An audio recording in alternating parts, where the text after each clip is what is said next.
अस्सलाम वालेकुम dear students. आज हम बीएससी पार्ट 2 यानी 4th ईयर के कंप्यूटर साइंस के कुछ इंपॉर्टेंट क्वेश्चंस का ओवरव्यू लेंगे, क्योंकि बच्चों की तरफ से रिक्वेस्ट थी कि कौन कौन से इंपॉर्टेंट क्वेश्चंस जो हैं वो एग्ज़ाम में आ सकते हैं। देखिए, आउटलाइन तो मैंने ऑलरेडी आपको प्रोवाइड कर दी थी। अगर आप तमाम आउटलाइन के क्वेश्चंस अगर कर सकें तो वेल एंड गुड, लेकिन ये है कि चलें मैं आपको उसमें से भी जो इम्पोर्टेंट है ना, मोस्ट इम्पॉर्टेंट, वो मैं इसमें से हाईलाइट कर देता हूँ और थोड़ा सा ओवरव्यू थोड़ा सा बता भी देता हूँ कि ये क्या किस चीज़ के मतलब है, ताकि ये वीडियो चलें आपकी थोड़ी सी फ्रूटफुल भी हो। ये आपके पास पेपर पैटर्न का तो आपको आइडिया है। ये बुक्स रिकमेंडेड हैं, कोर्स आउटलाइन, राइट।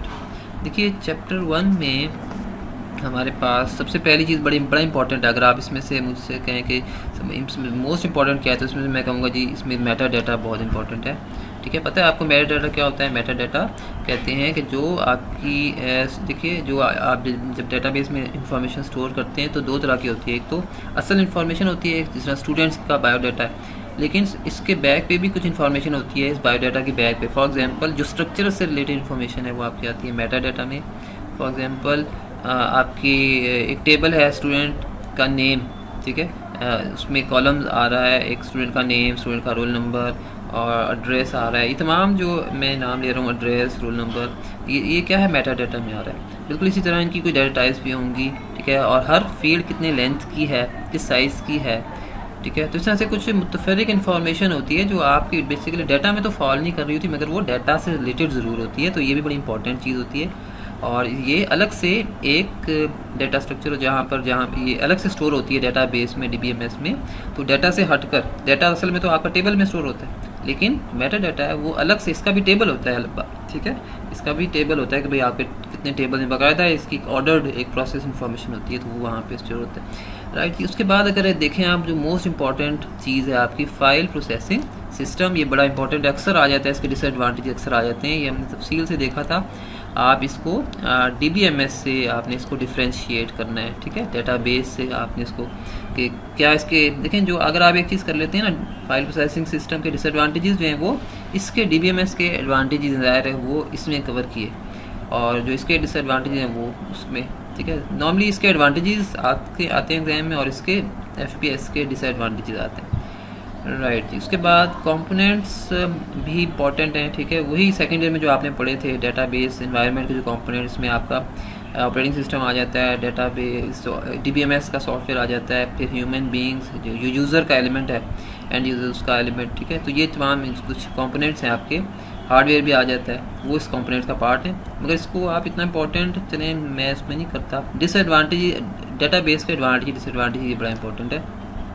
इसके अलावा जो है टाइप्स ऑफ यूज़र्स आपको पता होने चाहिए, कौन कौन से हैं आपके टाइप्स। कुछ सोफिस्टिकेटेड किस्म के यूज़र्स होते हैं, टेक्निकल, और कुछ नाइव जो है यूज़र्स होते हैं, जो आम यूज़र्स होते हैं, जो इतना ज़्यादा टेक्निकल नहीं होते, लेमैन, ठीक है। तो उस तरह से ना कैटेगरीज आप देखेंगे बुक में तो आपको मिल जाएगी।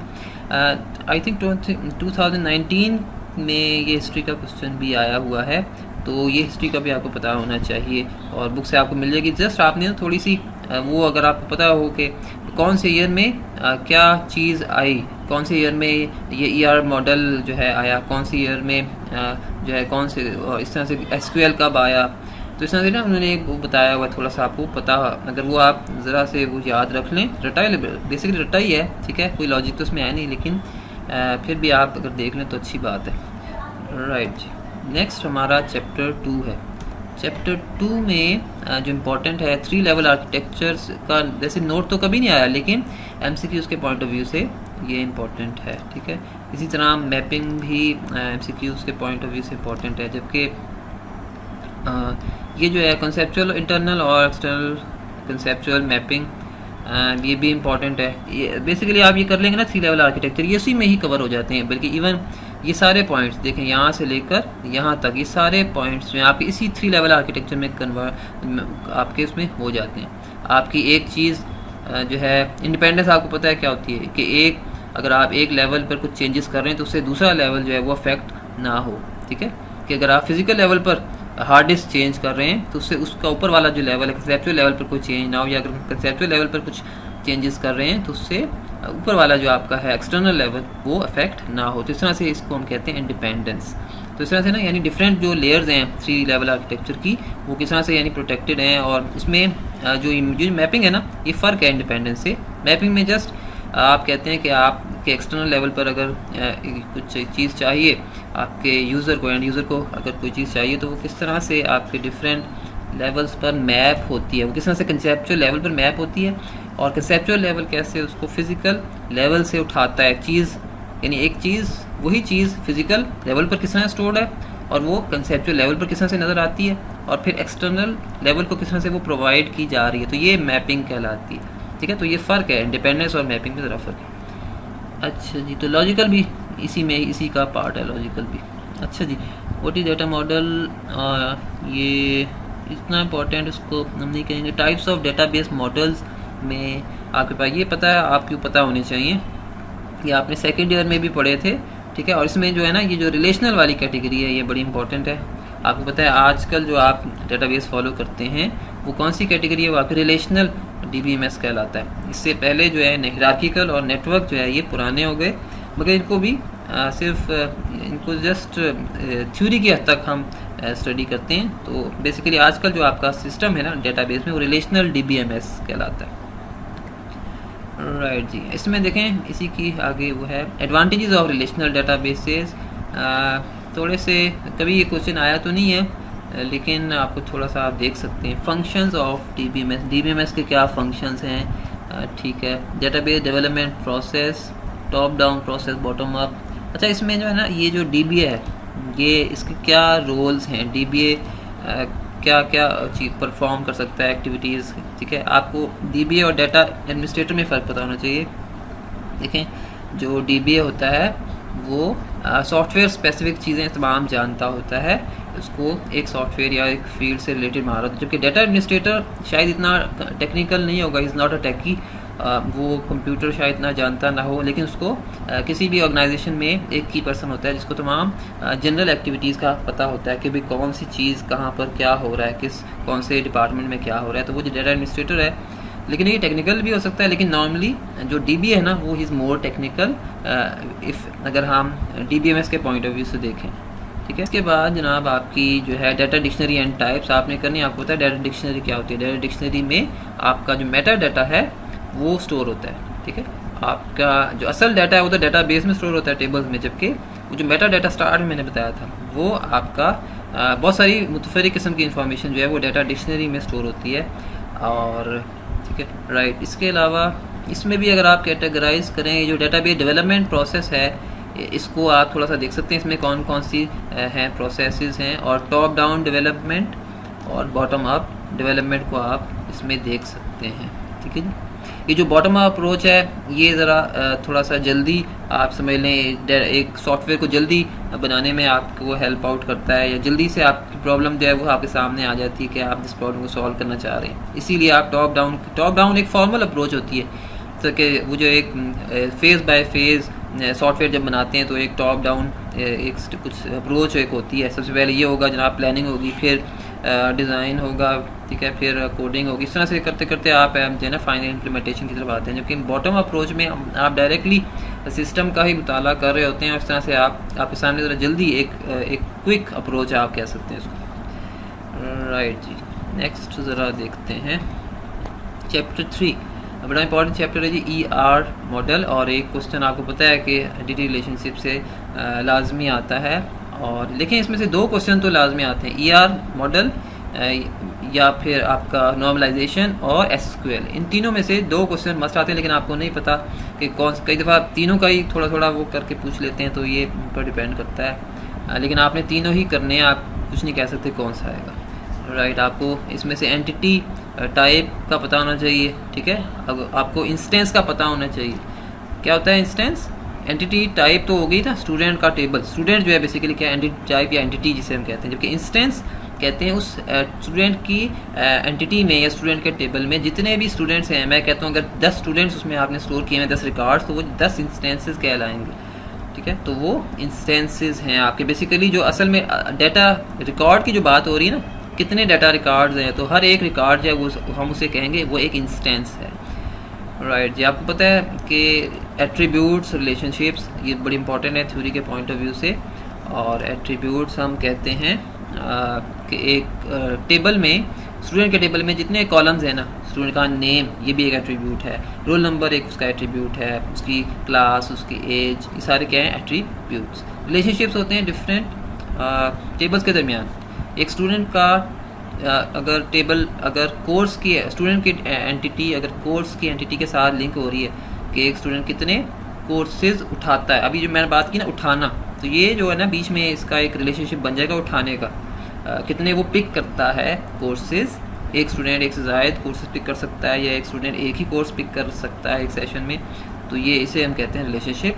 ERD में आपके इस तरह से बहुत सारे रिलेशनशिप्स बनते हैं।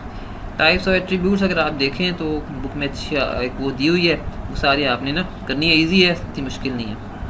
फिर आपने देखनी है जी डिग्री ऑफ रिलेशनशिप क्या है, ठीक है, इसकी भी कुछ टाइप्स हैं। अच्छा यहाँ पे कार्डिनैलिटी का भी जिक्र होना चाहिए था, कार्डिनैलिटी का जिक्र नहीं आया, लेकिन वो भी आपने बुक में ज़रा देखना है इसका कॉन्सेप्ट भी। अच्छा जनाब, ये सुपर टाइप और सब टाइप ये वैसे ही शायद पूछ लिया जाए, लेकिन कभी ERD में ये ज़रा थोड़ी सी एडवांस लेवल पर आती है, ठीक है, तो आप इसको बेशक ना इसको इसमें ज़्यादा इंपॉर्टेंट इंक्लूड ना करें। ये जनरलाइजेशन स्पेशलाइजेशन का होता है, ये आपने ज़रा देखना है, ये कभी कभी इसका आ जाता है MCQ वगैरह में। अच्छा जी, चैप्टर 5 बड़ा इंपॉर्टेंट चैप्टर है और इसमें आपके तमाम कीज़ का आपको आइडिया होना चाहिए।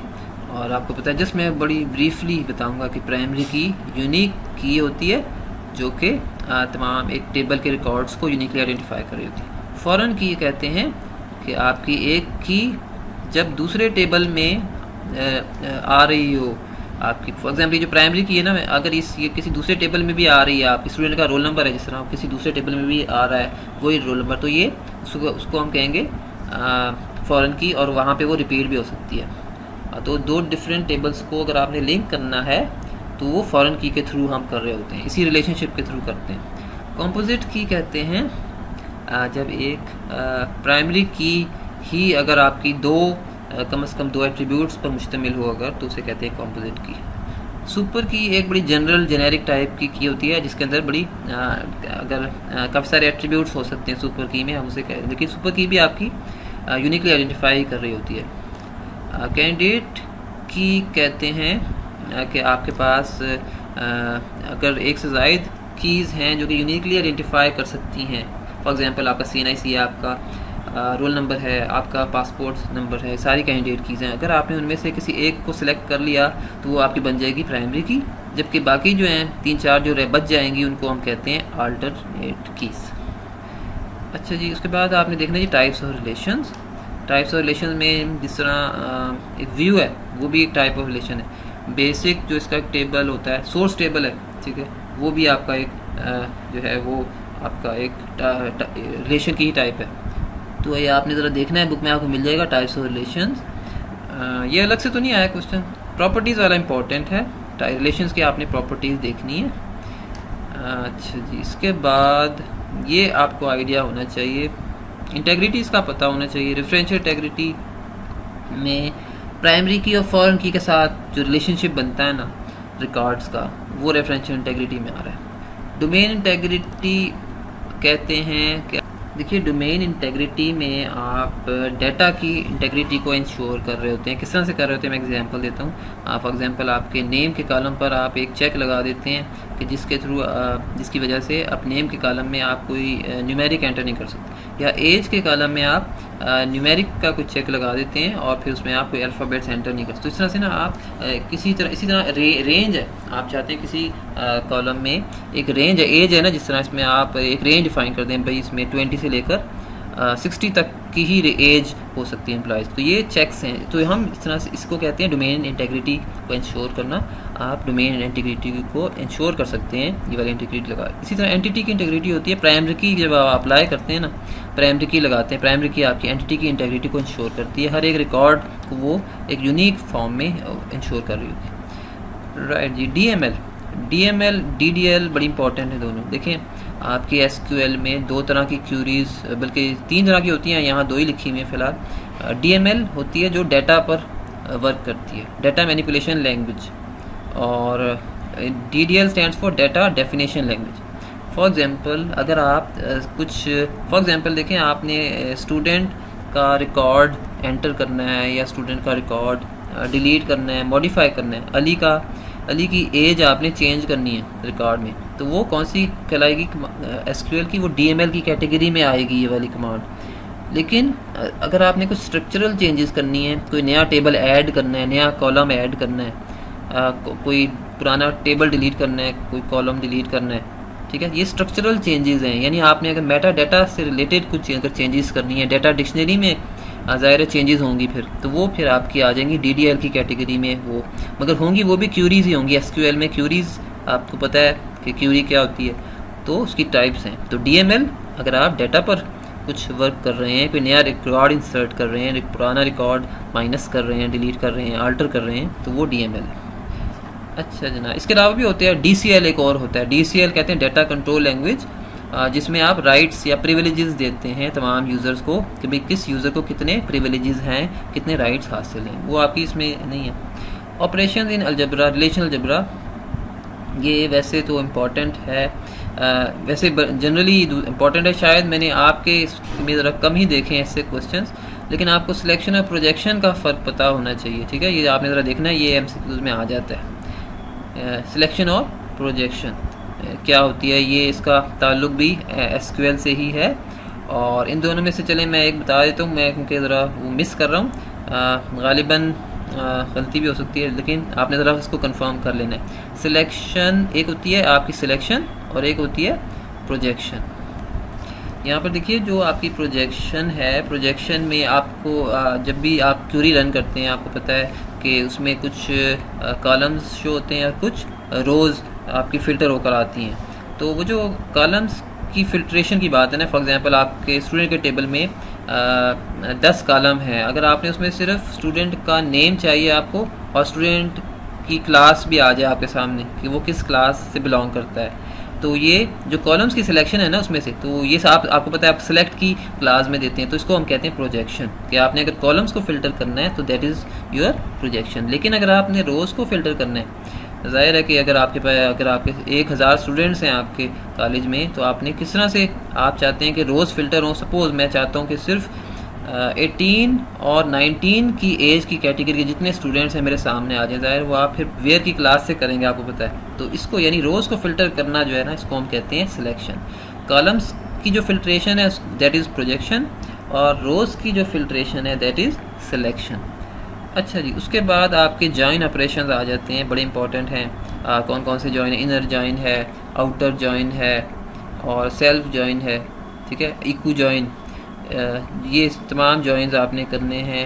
और चले मैं देखता हूँ नेक्स्ट पेज पर नहीं है, यहीं पर चले मैं थोड़ा सा बता देता हूँ, बड़ा ब्रीफली मैं कोशिश करता हूँ। एक सेल्फ जॉइन होता है। देखिए सेल्फ जॉइन एक ही टेबल में से जब आप कंपैरिजन कर रहे हैं, डिफरेंट रिकॉर्ड्स को आपस में इक्वेट कर रहे हैं, तो वो आपका सेल्फ जॉइन कहलाता है। इसी तरह आपका एक इक्वू जॉइन होता है। इक्वू जॉइन में आप इक्वल टू का साइन यूज़ कर रहे होते हैं, तो वो आपका जो है, यानी आपने बेसिकली, आपको पता है जॉइन ऑपरेशन होता क्या है? जॉइन ऑपरेशन कहते हैं जब भी आप डिफरेंट टेबल से डाटा एक्सेस कर रहे होते हैं ना, आपको पता है कि आपके डेटाबेस में बहुत सारे टेबल्स होते हैं और आपने जब इन्फॉर्मेशन उठानी है तो बहुत सारे टेबल से उठानी है। कोई एक टेबल में से एक टेबल में नहीं पड़ी होती है आपकी इन्फॉर्मेशन, बहुत सारे टेबल्स में पड़ी होती है। तो जब आप डिफरेंट टेबल से डाटा को उठाते हैं तो वहाँ पर आपको मैच करनी पड़ती है। आपको प्राइमरी की, यानी जो आपका एक होता है ना यूनिक, हर टेबल का एक यूनिक कॉलम होता है, यूनिक वो होता है प्राइमरी की जिस पर लगी होती है यूनिक, तो वो मैच करनी होती है। जब तक आप मैचिंग नहीं ना करेंगे तब तक आप रिकॉर्ड्स को, अपने डाटा को एक्सेस नहीं कर सकते। अगर आप जॉइन ऑपरेशन नहीं लगाएंगे तो आपके पास बहुत सारी मुतफरिक किस्म की ना वैल्यूज़ और इररेलेवेंट इन्फॉर्मेशन आपके सामने आ जाएगी, यानी जो आपकी मतलूबा इन्फॉर्मेशन नहीं होगी वो भी आ जाएगी। तो जॉइन ऑपरेशन लगाकर एग्जैक्टली वो मैच करता है, सब जितने भी रिकॉर्ड्स हैं उन सब में वो मैच करेगा वो रोल नंबर। मैं चाहता हूँ भाई 10 रोल नंबर जो है उसने कितने मार्क्स लिए, जितने पेपर में वो अपीयर हुआ उसका डाटा आपके सामने आ जाए। तो फिर वो जो 10 है ना, रोल नंबर 10 उसने उठाया स्टूडेंट के टेबल से, ठीक है, और जो बाकी उसने एग्जाम का अलग से सपोज या टेस्ट का अलग से टेबल बना हुआ है, वहाँ पर जितनी उस रोल नंबर की 10 रोल नंबर की एंट्रीज है ना, उनसे वो मैच होगा। 20, 40, 50 सारे फिल्टर हो जाएंगे, सिर्फ 10 वाले के साथ वो मैच होगा, सिर्फ उसी के जो पेपर्स एग्जाम में अपीयर हुआ है उसी के रिजल्ट्स आ जाएंगे आपके सामने। तो ये जो है ना कहलाता है आपका इक्वू जॉइन।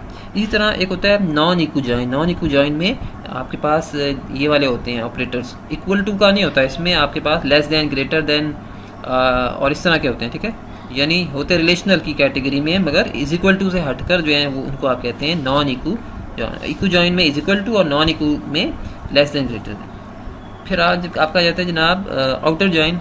आउटर जॉइन कहते हैं प्लस का साइन लगाते हैं हम दो टेबल्स में से, जब आप ज़ाहिर दो टेबल्स में से जब जॉइन ऑपरेशन लगाते हैं तो जहाँ पर प्लस का साइन आपका लगा होता है ना, आप देखें कुछ इन्फॉर्मेशन मैच होती है, ठीक है, इक्वल टू के साइन के ज़रिए से मैच होती है दो टेबल्स में। जो मैच होगी ज़ाहिर है नॉर्मली वही आपके सामने एंट्रीज आ रही होती हैं, जिस तरह अभी मैंने रोल नंबर 10 की एग्जांपल ली। लेकिन कुछ ऐसी होती हैं जो मैच नहीं कर रही होती, तो ये जो है ना जो मैच नहीं कर रही होती हैं उनको अगर आप उठाना चाहते हैं, उन वैल्यूज़ को, उन रिकॉर्ड्स को, जिस तरह मैंने आपको बताया कि 10 से 10 मैच हुआ तो सारे 10 वाली आएंगी, लेकिन 20-30 वाली भी तो है ना उसमें मौजूद, तो वो अब आउटर जॉइन उनके लिए है, वो सारी एंट्रीज़ को दिखाएगा आउटर जॉइन। और आपने प्लस का साइन जहाँ पे लगाया होगा ना, ठीक है, लेफ़्ट साइड पे लगाया होगा तो वो लेफ़्ट साइड की एंट्रीज़ दिखाएगा जो मैच नहीं हुई, और राइट साइड पे अगर आपने लगाया होगा तो राइट साइड वाली आपको वो दिखाएगा, जिसको आपने ज़रा कंफर्म कर लेना है एसक्यूएल में आउटर को जॉइन को पढ़ के। अच्छा जी, चैप्टर 5 में आपके पास ये नॉर्मलीज़ वाला ये इंपॉर्टेंट है, आपको पता होना चाहिए नॉर्मलीज़ क्या होती है। नॉर्मलीज़ कहते हैं एरर्स को। डेटाबेस में कुछ एरर्स आ जाते हैं समटाइम जब आप ऑपरेशंस वगैरह करते हैं, और इसमें देखें अनॉमलीज आपकी 3 तरह की होती हैं, एक इंसर्शन अनॉमली है, एक अपडेशन अनॉमली है, और एक डिलीशन अनॉमली है। इंसर्शन अनॉमली तब आती है जब आप डाटा इंसर्ट करते हैं तो आप इंसर्ट नहीं कर पा रहे होते, आपको पास डिफरेंट तरह की इंफॉर्मेशन आपको चाहिए होती है, यानी जब तक रिकॉर्ड में कंप्लीट एंट्रीज़ नहीं आपके पास, आप तब तक इंसर्ट नहीं कर पाते, तो इसे हम कहते हैं इंसर्शन अनॉमली। इसी तरह अपडेशन अनॉमली होती है कि जब आप एक चीज़ अपडेट करते हैं तो आपको बहुत सारी चीज़ें अपडेट करनी पड़ती हैं, आपको बिला वजह आपको अपडेट कर दिया, कहीं अपडेट होने से रह गया तो वो आपकी एक एरर क्रिएट हो जाएगा, नॉर्मली क्रिएट हो जाएगी। इसी तरह डिलीशन नॉर्मली है कि अगर आप एक चीज़ डिलीट कर रहे हैं उसके साथ साथ दूसरी एक और इम्पॉर्टेंट चीज़ भी डिलीट हो जाती है जो कि आपके लिए इम्पॉर्टेंट हो सकती है, और उसका रिकॉर्ड ही ज़ाया, यानी एक चीज़ डिलीट कर रहे हैं, ठीक है, स्टूडेंट का रिकॉर्ड, साथ में पता लगा कि वो स्टूडेंट किसी एक टीचर से पढ़ रहा था और टीचर का रिकॉर्ड भी साथ साथ डिलीट हो जाता है उस स्टूडेंट को डिलीट करने से, तो वो इम्पॉर्टेंट ज़ाहिर है वो डाटा भी डिलीट हो रहा है उसकी वजह से। तो इस तरह से ना कुछ अनॉमलीज़ होती हैं। हालांकि टीचर का इसका एक हल ये है कि टीचर का आप अलग टेबल बनाएं, वहाँ पर आप इसको स्टूडेंट के साथ अटैच ना करें, तो ये अनॉमली होती है डिलीशन अनॉमली। तो इस तरह से पता होना चाहिए आपको। फंक्शनल डिपेंडेंसी बड़ा इंपॉर्टेंट कॉन्सेप्ट है डेटाबेस का। फंक्शनल डिपेंडेंसी कहते हैं कि आपके टेबल में बहुत सारे एट्रीब्यूट्स होते हैं कि एक एट्रीब्यूट जो है वो किस किस पर जो है उससे आप डिटरमिन कर सकते हैं। फॉर एग्जांपल अगर आपके पास ए है, ठीक है, मैं यहाँ पर ज़रा देखता हूँ पेन अगर यहाँ पे ऐसी है ड्रा करने के लिए, ठीक है, सपोज़ अगर आपके पास ए है, अगर आप ए से एक एट्रीब्यूट है ए, ठीक है, और ये प्राइमरी की हो सकता है, और ए से आप डिटरमिन कर रहे हैं बी को, ठीक है, और साथ में आप सी को भी डिटरमिन करें। ए अगर सपोज रोल नंबर है और बी आपका एड्रेस है, सी आपकी क्लास है, ठीक है, इसी तरह डी आपकी एज है, यानी सिर्फ रोल नंबर के पता होने से आप कोई भी चीज़ फाइंड कर सकते हो। अब ये जो तीनों है ना बी सी डी, ये तीनों फंक्शनली डिपेंडेंट हैं, किस पर, ए पर डिपेंडेंट हैं, ठीक है, यानी ए चूँकि डिटरमिन कर रहा है इन तीनों को, तो ये जो है ना ये वाले एट्रीब्यूट्स बी सी डी ये कहलाएंगे कि ये तीनों फंक्शनली डिपेंडेंट हैं ए पर, तो इसको हम कहते हैं फंक्शनल डिपेंडेंसी। और आपकी तमाम नॉर्मलाइजेशन में इसी डिपेंडेंसी की बात हो रही होती है कि आप जो है ना प्राइमरी की ये एट्रीब्यूट होता है ये वाला, इससे आप किस किस को डिटरमिन कर सकते हैं, क्या आप इससे सबको डिटरमिन, इससे आप सबको डिटरमिन कर रहे हैं, इसको भी, या कुछ ऐसे भी एट्रीब्यूट्स जो इससे डिटरमिन नहीं हो रहे। फॉर एग्जांपल ई एक सपोज मैं कहता हूँ वो इससे डिटरमिन नहीं हो रहा है, ये सपोज इससे डी से डिटरमिन हो रहा है, ठीक है, तो इट मीन्स ये ई जो है ये इस पर ए पर फंक्शनली डिपेंडेंट नहीं है, बल्कि ये डी पर फंक्शनली डिपेंड कर रहा है, तो इसको कहते हैं फंक्शनल डिपेंडेंसी। अच्छा जी, नॉर्मलाइजेशन होती है। नॉर्मलाइजेशन में हम बेसिकली अपने टेबल्स को स्प्लिट कर रहे होते हैं। एक टाइम था जब आप एक ही टेबल में तमाम इंफॉर्मेशन पुट कर देते थे, एक ही टेबल में सारी खिचड़ी पकी होती थी, वो बड़ा मुश्किल एक सिनेरियो बन जाता था अगर आपने इन्फॉर्मेशन निकालनी होती थी। बहुत सारी उसमें रिडंडेंसीज पाई जाती थी, डाटा बिला वजह का रिपीट हो रहा होता था। तो इसकी फिर ज़रूरत महसूस हुई कि नॉर्मलाइज़ किया जाए, और नॉर्मलाइजेशन में आप क्या करते हैं, स्प्लिट कर रहे होते हैं अपने टेबल्स को एक शॉर्ट फॉर्म में, यानी आप पहले फर्स्ट पे आए, फिर सेकंड, थर्ड, इस तरह से करते करते आपके टेबल बड़े छोटे छोटे से हो जाते हैं, लेकिन टेबल्स काफ़ी सारे वो, अब एक टेबल सपोज अगर 5-6 टेबल्स में डिवाइड हो गया तो इस तरह से। और ज़ाहिर है आपको पता है कि जब आप डिवीजन कर देते हैं, टेबल्स में डिवाइड कर देते हैं अपने टेबल एक टेबल को, तो फिर काफ़ी सारे जब टेबल्स क्रिएट हो गए तो वहाँ फिर जॉइन ऑपरेशन की ज़रूरत पड़ती है, और जॉइन लगाए बगैर आप उन टेबल्स में से इंफॉर्मेशन नहीं निकाल सकते। तो जॉइन आपको ऑपरेशन जो है अभी अब जो हमने पढ़ा उसके थ्रू आप मैचिंग करते हैं प्राइमरी की और फॉरेन की रिलेशनशिप करके, फिर आप इन टेबल से इंफॉर्मेशन को निकालते हैं। एक ही टेबल में से तो निकालना बड़ा आसान है डाटा, ठीक है, क्योंकि और ज़ाहिर है अगर एक ही टेबल में सारी इन्फॉर्मेशन स्टोर होती है ना, तो वहाँ तो जॉइन की ज़रूरत ही नहीं पड़ती। जॉइन की ज़रूरत ही पड़ती है जब आप नॉर्मलाइजेशन लगा के टेबल को स्प्लिट कर देते हैं, तो फिर वहाँ पर जॉइन जो है वो ज़रूरी हो जाता है। अब देखिए जी, फर्स्ट नॉर्मल फॉर्म कहते हैं कि अगर आपके टेबल में कोई रिपीटिंग ग्रुप शामिल नहीं है तो वो आपका टेबल फर्स्ट नॉर्मल फॉर्म में होगा। और रिपीटिंग ग्रुप से मुराद एक रो में अगर एक से ज़ायद अगर आपने कोई कॉमा सेपरेटेड वैल्यूज़ लिखी हुई हैं किसी सेल में, तो वो आप कह सकते हैं, या आपने एक ही रो में डिफरेंट रोज़ फर्दर सब रोज़ बनाई हुई हैं, तो वो आपका जो है वो फर्स्ट नॉर्मल फॉर्म में फिर नहीं होगा। तो आपने उसको प्रॉपर टेबल की फॉर्म में लाना है। और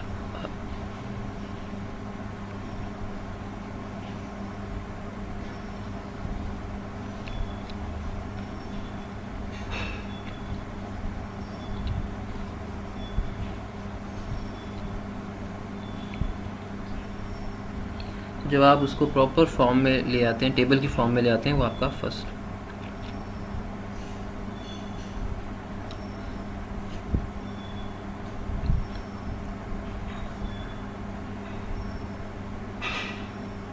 तो जब आप टेबल को प्रॉपर फर्स्ट नॉर्मल फॉर्म में ले आते हैं, फिर ही इस पर एसक्यूएल या क्वेरी परफॉर्म कर सकती है। सेकंड नॉर्मल फॉर्म में आपकी पार्शियल डिपेंडेंसी नहीं होती।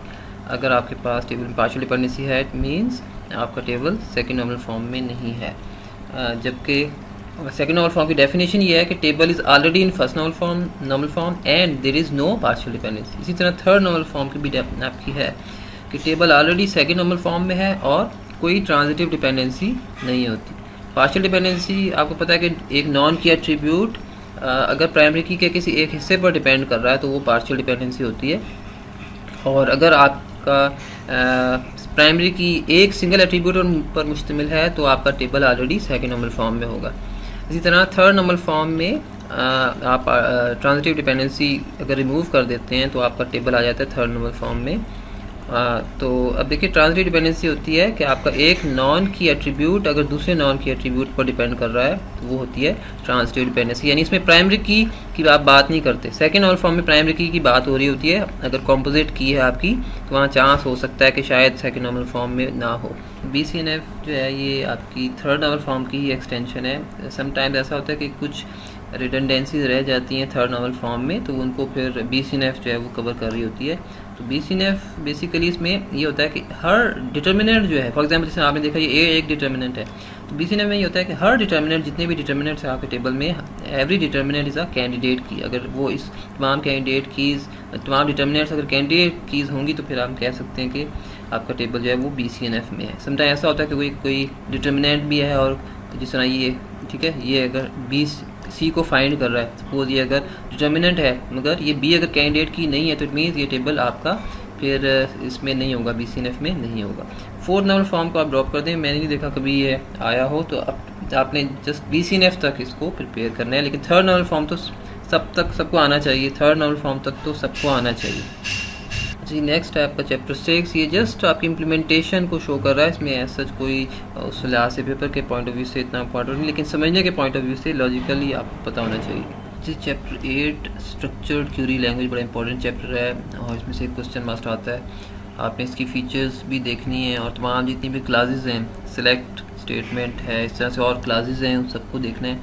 ऑपरेटर्स काफ़ी सारे, देखिए बुक में ना आपकी इसकी अच्छी तफसील है, डिटेल आपको मिल जाएगी। ऑपरेटर्स बहुत सारे हैं, आपके अरिथमेटिक ऑपरेटर्स हैं, इसमें लॉजिकल हैं, यहाँ पर फिर आपके पास फंक्शंस आ जाते हैं, एग्रीगेट फंक्शंस हैं जिस तरह, और जॉइनिंग ऑपरेशन मैं ऑलरेडी बता चुका हूँ। सब क्यूरी का एक बड़ा इंपॉर्टेंट इसमें क्वेश्चन है, आपको पता होना चाहिए सब क्यूरी क्या है। देखिए सब क्यूरी का जस्ट मैं थोड़ा सा ओवरव्यू दे देता हूँ कि इसमें सब क्यूरी में एक आउटर क्यूरी होती है, ठीक है जी, आउटर क्यूरी। और आउटर क्यूरी में क्या होता है, सपोज ये आपकी आउटर क्यूरी है और आपने, चले मैं क्यूरी इस तरह से लिख देता हूँ, आपने लिखा सेलेक्ट स्टेटमेंट जो भी है कॉलम्स वगैरह लिखे, फिर आपने फ्रॉम लिखा, ठीक है, उसके बाद आपने वेयर की क्लास लिखी, और फिर आपने यह जो फिर ये आप समझ लें this is your outer query. और यहाँ पर फिर आप इनर क्यूरी लिखेंगे जो कि वेयर की क्लास में ही आप यहाँ पर लिखेंगे एक और क्यूरी इसी तरह की सिलेक्ट वाली। तो ये वाली जो क्यूरी है ये कहलाएगी आपकी इनर क्यूरी। तो ये आपकी आउटर क्यूरी होगी, आउटर क्यूरी, और this is your inner query.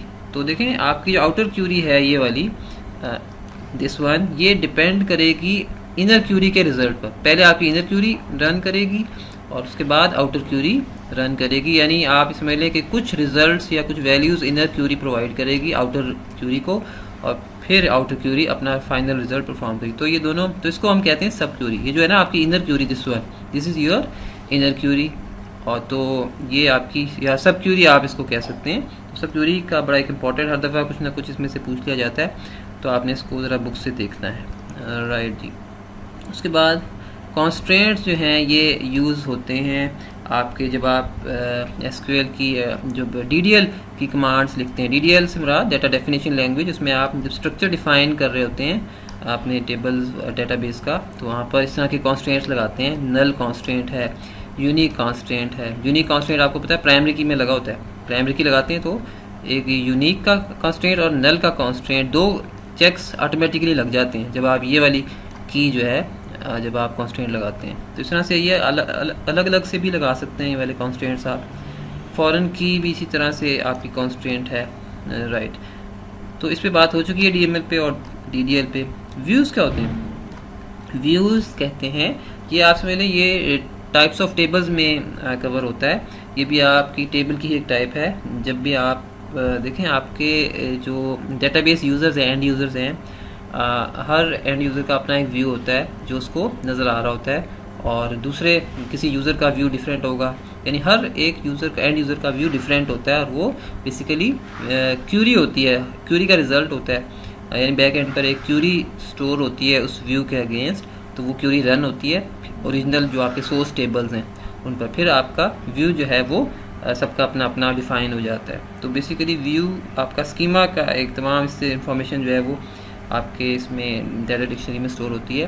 तो व्यू आप समझ लें आप कस्टमाइज़ कर देते हैं डिफरेंट एंड यूज़र्स के जो हैं, उनके जो उनका जो एक वो होता है ना इंटरफेस, वो डिफरेंट नज़र आ रहा होता है उनको, और वो बेसिकली कस्टमाइज्ड फॉर्म में होता है, राइट। तो व्यूज़ भी एक इम्पॉर्टेंट है, आपने इसको लाजमी करना है। इसको मैं हाईलाइट कर देता हूँ, डिसलाइक। अच्छा जी, नेक्स्ट चैप्टर, राइट, ठीक है जी, ये हो गया आपका। अब आपने ऑपरेटिंग सिस्टम पर कुछ करना है। ऑपरेटिंग सिस्टम में आपको पता है कि आपने नेटवर्क्स का पोर्शन अगर आप कर लें OSI मॉडल, तो इसका अल्टरनेटिव है और अच्छा एक अल्टरनेटिव है। तो लेकिन फिर भी आपने और क्वेश्चन भी हैं जिस तरह MCQs वगैरह के क्वेश्चन हैं, तो वो आपको ऑपरेटिंग सिस्टम कर लें, अगर तमाम चीज़ें कर लें जितनी हैं इसमें मैंने पॉइंट आउट किए हैं, तो बड़ा अच्छा आपका पेपर अटैम्प्ट हो सकता है।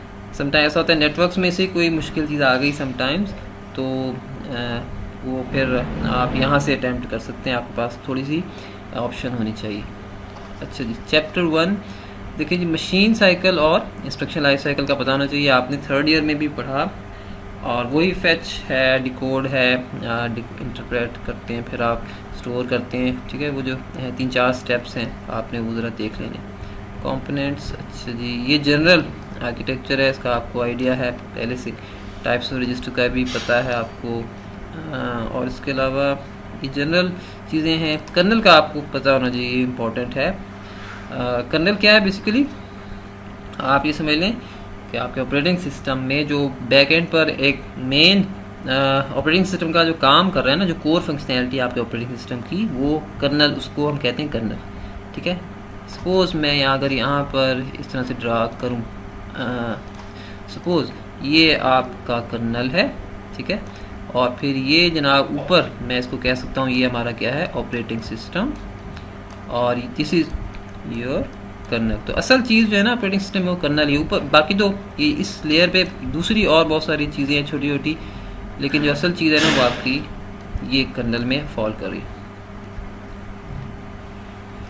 ये जो मैं बात करूँ छोटी छोटी चीज़ें, फॉर एग्जाम्पल ऑपरेटिंग सिस्टम में आपको देखें पेंट की यूटिलिटी भी मिलेगी, इस तरह के छोटे छोटे बहुत सारी चीज़ें आपको मिलेंगी, वो सारा ऑपरेटिंग सिस्टम का हिस्सा हैं। तो जबकि कर्नल के अंदर तमाम आपके फंक्शंस आ गए, कोर फंक्शन ऑपरेटिंग सिस्टम के। ऑपरेटिंग सिस्टम आपका स्विचिंग करता है, प्रोसेसेस को डील करता है, फाइल्स को मैनेज करता है, डिवाइसेस को मैनेज करता है, वो सारी कर्नल ही बेसिकली फंक्शनैलिटी इसी कर्नल में स्टोर होती है, तमाम के जो प्रोसीजर्स हैं वो इसी में स्टोर होते हैं। इसके अलावा आपको ऑपरेटिंग सिस्टम के मॉड्स का आइडिया होना चाहिए, इंपॉर्टेंट है, या आ भी सकते हैं। और दो तरह के मॉड्स होते हैं, यूज़र मॉड और कर्नल मॉड। आपको पता है जब भी आपका सिस्टम जो है हर वक्त स्विच कर रहा होता है यूज़र मॉड और कर्नल मॉड में। जब भी आपने हार्डवेयर से कोई काम लेना है तो आपका सिस्टम स्विच होता है कर्नल मॉड में, और जब भी आपकी एप्लीकेशन को कंट्रोल मिलता है तो वो यूज़र मॉड में जाकर मिलता है। तो इस तरह से कर्नल मॉड और यूज़र मॉड साथ साथ चल रहे होते हैं।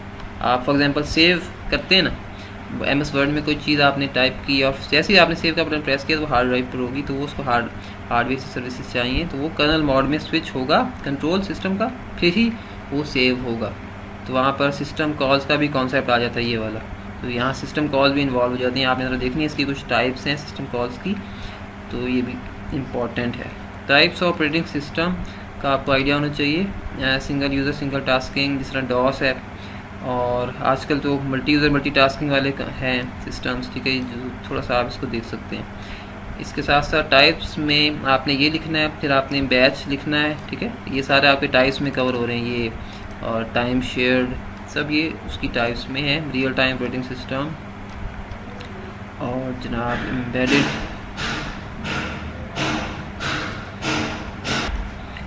आपको पता है देखिए बैच जो है ऐसा सिस्टम होता है जिसमें ऐसा ऑपरेटिंग सिस्टम है जिसमें बहुत सारी जॉब्स का ग्रुप बनाकर बैच बनाकर आप उसको दे देते हैं, और फिर आप भूल जाते हैं उसको कि वो अपना काम A to Z तमाम जॉब्स को स्विच करता हुआ, एक जॉब को किया फिर दूसरी जॉब को किया फिर तीसरी जॉब को किया। आप उसमें किसी को स्विच नहीं करवा सकते, CPU की किसी पर CPU स्विच नहीं करा, जो एक क्यू में लग गए तो उसी तरह से वो प्रोसेस होंगे और एक बैच की फॉर्म में। मल्टी प्रोग्राम में ये होता है कि अगर किसी एक आपने सपोज उस तरह से बैच बना कर दिया मल्टी प्रोग्राम को, तो उसमें ये होता है कि अगर किसी एक जॉब की आयो कॉल आ गई तो आप किसी दूसरे पर प्रोसेसर स्विच करवा सकते हैं। तो इसमें प्रोसेसर की अच्छी यूटिलाइजेशन है मल्टी प्रोग्राम में। तो पहले सिस्टम क्या था बैच, उसके बाद मल्टी प्रोग्राम आया। मल्टी प्रोग्राम में भी कुछ मसले थे, प्रॉब्लम्स थी, फिर उसको टाइम शेयर ने कवर किया। टाइम शेयर में आप प्रोसेसर जो है वो टाइम लिमिट एक डिफ़ाइन कर देते हैं, टाइम क्वांटम जिसे कहते हैं। तो वो इस तरह से आप डिफरेंट प्रोसेसेस में CPU को स्विच करवा रहे होते हैं। तो इस तरह से आपके से मज़ीद एफिशिएंट हो जाता है टाइम शेयर्ड में, आप रिस्पांस टाइम यूज़र का बेहतर हो जाता है। रियल टाइम सिस्टम ऐसे सिस्टम्स होते हैं जिनमें डिले की गुंजाइश नहीं होती, ठीक है। फॉर एग्जांपल कुछ ऐसे हार्ड वायर्ड सिस्टम्स होते हैं रियल टाइम सिस्टम जो without any delay real time services provide करते हैं, जबकि सॉफ्ट इस तरह रियल टाइम में भी दो कैटेगरीज आ जाती हैं, हार्ड और सॉफ्ट। सॉफ्ट में कुछ अपनी तरफ से बेस्ट एफर्ट करते हैं सिस्टम्स, सॉफ्टवेयर बेस्ड सिस्टम्स होते हैं, मगर अपनी तरफ से बेस्ट एफर्ट करते हैं और वो रियल टाइम के करीब ही आपको सर्विस देते हैं। मगर हार्ड वायर्ड सिस्टम जो होता है रियल टाइम सिस्टम वो बड़ा एफिशिएंट होता है और विदाउट एनी डिले आपको श्योरिटी के साथ सर्विसेज प्रोवाइड करता है। तो ये भी अगर आप लिख दें ये 3-4 चीज़ें टाइप्स में तो that is fine. Multi processing ऐसे सिस्टम्स हैं जो आजकल ऑपरेटिंग सिस्टम्स आ रहे हैं, मल्टी प्रोसेसिंग है जो मल्टी कोर्स को डील कर रहे होते हैं, ठीक है। और इसके अलावा एम्बेडेड सिस्टम ये भी एक कैटेगरी ऑपरेटिंग सिस्टम की। कुछ ऐसे आपके सिस्टम्स होते हैं जिनमें चिप्स होती हैं, जिस तरह उनमें एम्बेडेड आप कह सकते हैं, दीज आर एम्बेडेड, और उनमें एक फर्मवेयर जो होती है ना रोम, तो वो आप स्टोर कर देते हैं प्रोग्राम, उसमें रोम राइट जो करवाते हैं ना वो एम्बेडेड आप कह सकते हैं, दैट इज़ एम्बेडेड सिस्टम। अच्छा जनाब, ठीक है, काफ़ी है। इंटरप्ट्स एक इम्पॉर्टेंट चीज़ है। इंटरप्ट्स क्या होती हैं? इंटरप्ट्स जो हैं एक सिग्नल होता है CPU की तरफ, ठीक है, एक सिग्नल है, सीपीयू अपना काम छोड़कर उस सिग्नल की तरफ मुतवज्जो होता है और उसको डील करता है। सीपीयू कोई भी काम पहले से कर रहा होता है, यानी सीपीयू की काम में मदाखलत हुई, किसी डिवाइस की तरफ से सिग्नल आया, किसी भी तरफ से सिग्नल कोई आया तो सीपीयू अपना काम छोड़कर उसकी तरफ मुतवज्जो जो हुआ उसको हम कहते हैं इंटरप्ट। तो वो सीपीयू अपना पुराना जो तमाम एक्टिविटी थी उसको, उसका स्टेटस को सेव कर देता है, और फिर ज़ाहिर है किसी प्रोसेस पे काम कर रहा होगा तो उस प्रोसेस का स्टेटस सेव कर देता है, और फिर जब वो स्विच करके उस इंटरप्ट को डील करता है, वापस जब उधर आता है तो वहीं से काम स्टार्ट कर सकता है सीपीयू, क्योंकि उसने स्टेटस को सेव कर दिया होता है। तो इस तरह से तमाम सिस्टम, आपका ऑपरेटिंग सिस्टम ये इंटरप्ट्स पर ही चल रहा होता है। इंटरप्ट्स जब नहीं थी तो पहले इनएफिशिएंट सिस्टम्स थे, तो इंटरप्ट्स के आने की वजह से सिस्टम काफ़ी एफिशिएंट हो गए। सीपीयू का जो टाइम है वो वेस्ट नहीं होता। सीपीयू कोई भी काम अपना कर रहा होता है और छोड़ देता है किसी और उस पर के, जब सिग्नल फिर वो डिवाइस की तरफ से खुद ही मैसेज आ जाता है इंटरप्ट का, और फिर वो सीपीयू जो है उसकी तरफ मुतवज्जो हो जाता है। तो दो तरह की इसमें होती हैं, हार्डवेयर और सॉफ्टवेयर बेस्ड इंटरप्ट्स। इसकी भी मैंने वीडियो बनाई थी, आप लोग उसको देख सकते हैं। अच्छा जनाब, चैप्टर 2 इसकी मैंने एक बड़ी अच्छी वीडियो बनाई है, और वो पीपीएससी के पॉइंट ऑफ व्यू से बनाई थी। उसमें एट्रीब्यूट्स और स्टेट्स वगैरह का बड़ा अच्छा मैंने एक्सप्लेन किया पीसीबी का, तो वो आपने ज़रा देखना है। अगर आपको ना मिले तो आपने मुझे इसका लिंक बताना है। इसमें बड़ा इंपॉर्टेंट एक पीसीबी का है, प्रोसेस कंट्रोल ब्लॉक। फिर स्टेट ट्रांजिशंस जो हैं ये बड़ी इंपॉर्टेंट हैं। स्टेट्स, प्रोसेस की स्टेट्स, प्रोसेस के एट्रीब्यूट्स, ठीक है, और इसके अलावा प्रोसेस की स्केजुलिंग जनरल एक, ठीक है। इसके अलावा ये जो क्यूज़ हैं 3 तरह की, इनका आपको पता होना चाहिए। जॉब क्यू आपकी हार्ड ड्राइव पे बन रही होती है, रेडी क्यू आपकी जो है ये रैम में बन रही होती है, मेमोरी में, और वेटिंग क्यू भी आपकी रैम में बन रही होती है। तो टाइप्स ऑफ स्केजुलर जो हैं, शॉर्ट टर्म स्केजुलर है, medium term scheduler, long term scheduler, तो ये इनकी भी इसकी मैंने वीडियो बनाई हुई है, तो वो बड़ी तफसील से मैंने इनको एक्सप्लेन किया है। और शॉर्ट टर्म स्केजुलर आपको पता है कि डिफरेंट स्टेट्स में स्विच करवाता है। Short term scheduler for example ready और रनिंग में बड़ी तेज़ी से स्विच करवाता है, प्रोसेसेस को स्केजुल करवाता है। जबकि मीडियम टर्म स्केजुलर का काम होता है, मीडियम टर्म स्केजुलर ने इस चीज़ का ख्याल रखना था कि किन प्रोसेसेस को स्वैप आउट करना है और किन को स्वैप इन करना है। हार्ड ड्राइव पर वो स्वैप आउट कर देते हैं और हार्ड ड्राइव से वापस वो रैम पर ले आता है जो आपके एक्टिव या जिनकी टर्न होती है तो उनको वो एक्टिव कर लेता है। तो इस तरह से मीडियम टर्म स्केजुलर जो है वो स्वैप इन स्वैप आउट करके हार्ड ड्राइव को या सेकेंडरी स्टोरेज पर वो स्विच कर देता है जॉब्स को। इस तरह से वो आप समझ लें रिसोर्सेज को कंजर्व कर लेता है, बचा लेता है, और एफिशिएंट रैम की यूटिलाइजेशन होती है।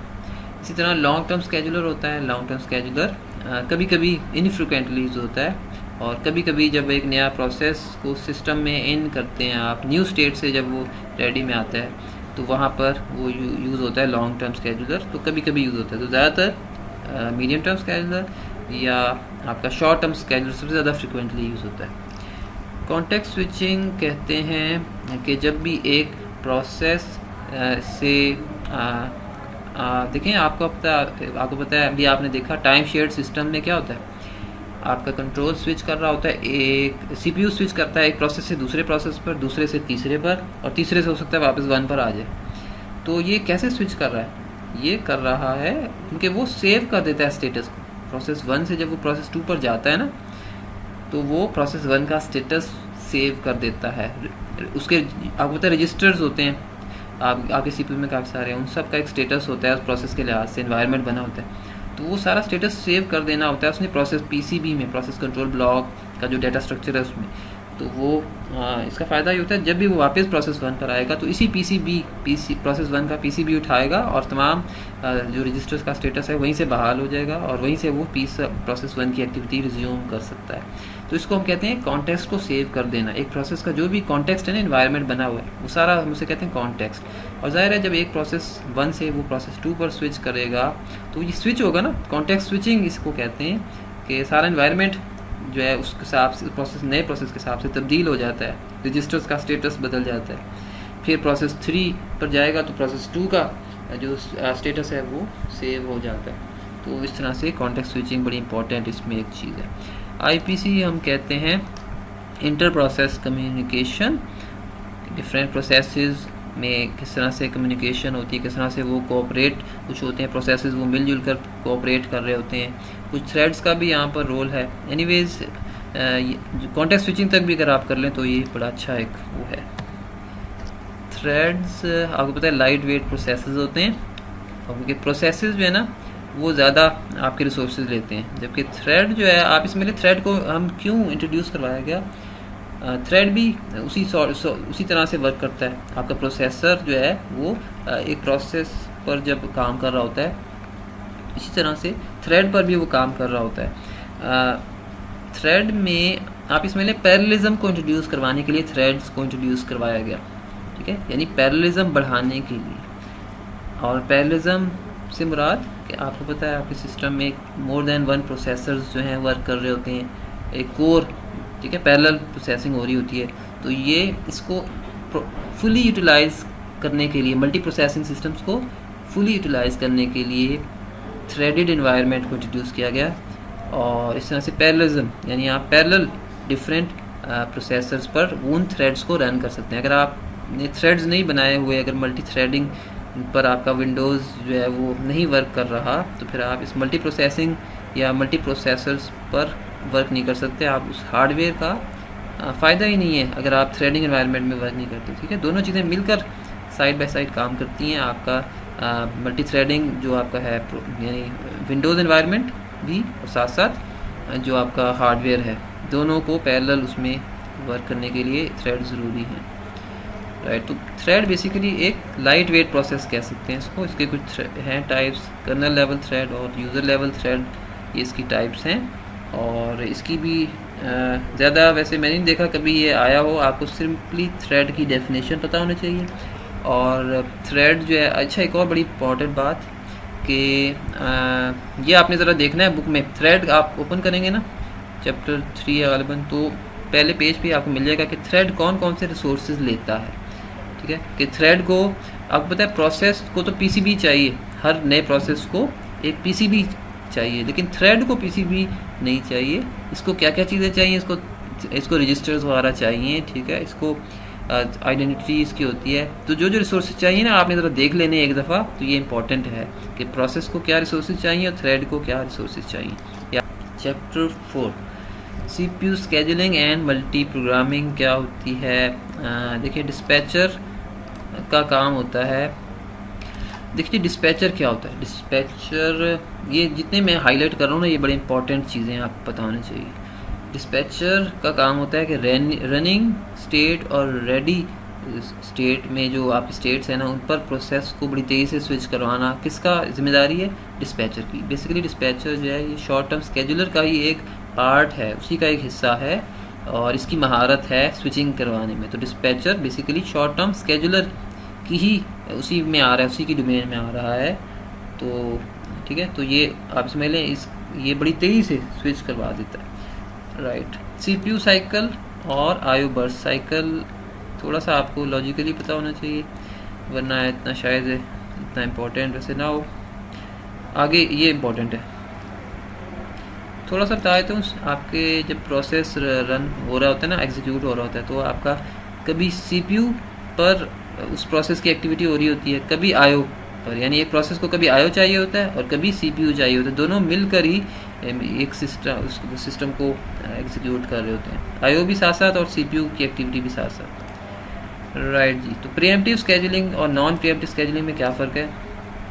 प्रीएम्प्टिव कहते हैं अगर आपका ऑपरेटिंग सिस्टम देखें, एक प्रोसेस पर ऑलरेडी एग्जीक्यूशन हो रही है CPU की, ठीक है, अगर आप उस प्रोसेस से कंट्रोल को छीन सकते हैं, आपका ऑपरेटिंग सिस्टम उस प्रोसेस से कंट्रोल को छीन कर किसी और को अगर दे सकता है, तो हम इसे कहते हैं प्रीएम्प्टिव स्केजुलिंग। लेकिन अगर सिस्टम इस तरह का राइज है कि आप डिस्टर्ब नहीं कर सकते, एक प्रोसेस को अगर दे दिया ना कंट्रोल CPU का, वो जब तक कंप्लीट ना हो जाए, वो प्रोसेस उसकी एक्टिविटी कंप्लीट ना हो जाए, तब तक वो किसी दूसरे को असाइन नहीं कर सकता, ठीक है। अगर ऑपरेटिंग सिस्टम की ये पॉलिसी है कि उसके हाथ बंदे में वो कुछ नहीं कर सकता जब तक वो खुद से वॉलंटरीली वो प्रोसेस आपको हैंड ओवर ना कर दे प्रोसेसर, तो इसको हम कहते हैं नॉन प्रीएम्प्टिव स्केड्यूल। प्रीएम्प्टिव में छीन सकता है, स्नैच कर सकता है, नॉन प्रीएम्प्टिव में कुछ नहीं कर सकता।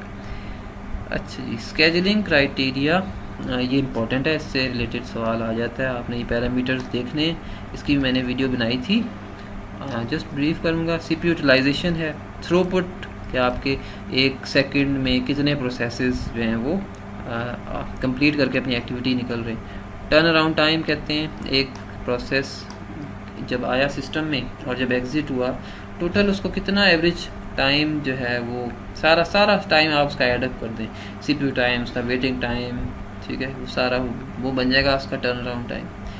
वेटिंग टाइम, आपने एक प्रोसेस ने कितना वेट किया सिस्टम में, किसी प्रोसेस ने ज़्यादा वेट किया होगा, किसी ने कम वेट किया होगा, सबका वेटिंग टाइम डिफरेंट होगा। रिस्पांस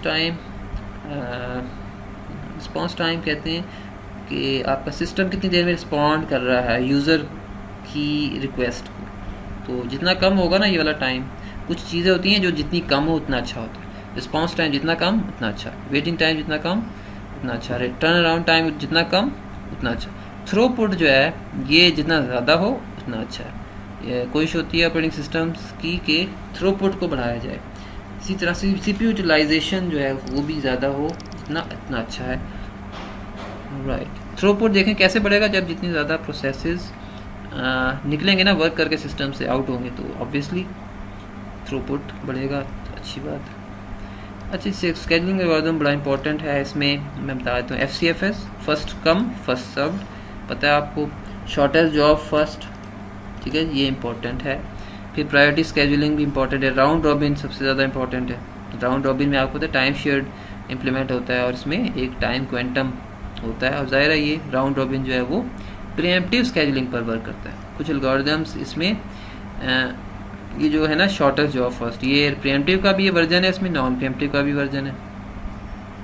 ये भी शायद मेरे ख्याल में इसमें मैंने वीडियो बनाई थी और इसको किया था थोड़ा सा इसमें, राइट।